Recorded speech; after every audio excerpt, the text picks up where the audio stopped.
Hey everybody, today I'm going to be talking about Japanese GCSE and I'm just going to be going through the 4 types of exams that you'll probably have to do in the Japanese GCSE course. First exam you will have to do is speaking, and in my opinion speaking is probably the easiest in terms of revising for, because it's just practice and you know what's gonna kind of happen, because obviously you choose a topic.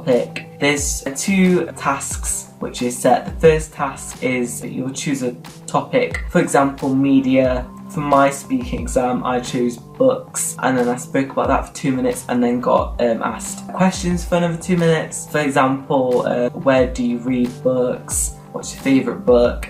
Like simple questions like that, so nothing too difficult. And then for the second task consisted of another topic we got to choose. For me it was town, so that took about, for me I think it took 4 to 6 minutes. I feel like task 2 is normally harder than task 1 because you don't get a 2 minute speech which you can memorise. You only get 2 or 1 lines you can say from memory, and then you just get asked questions. So I think that's pretty hard, but it could be worse. So I think speaking is probably the best as well, because once you revise for it, it kind of helps you for all of your other exams. Listening is also, it's not as hard as writing. I think writing's the hardest. Listening's pretty self-explanatory. Listen to key phrases, do loads of past papers on Edexcel. Edexcel is the exam board which you'll most likely do Japanese GCSE if you live in England or the UK. That's pretty much it. Reading, that is a cakewalk. I think speaking and reading go hand in hand, even though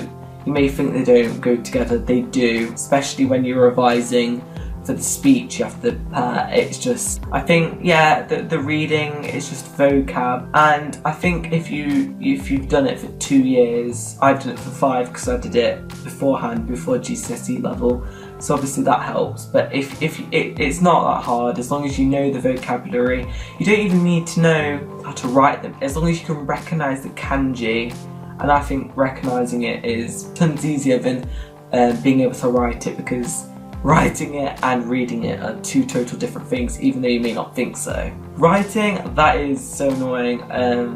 You can do loads of revision, and I feel like I still need to revise no matter what. It's just that kind of, it's quite intense. The topics are silly. Many people say they're okay, but they are a bit, they're out of the topics really. They're quite spontaneous.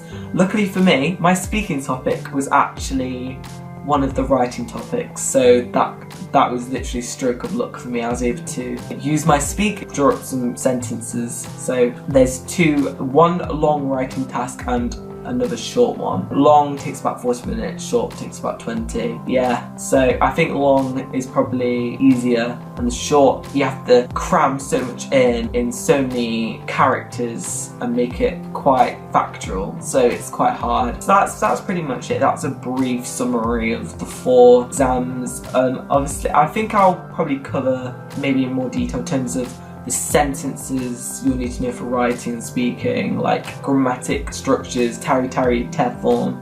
Yeah, I think that's it. Thanks guys for watching, and see you guys next time. Bye.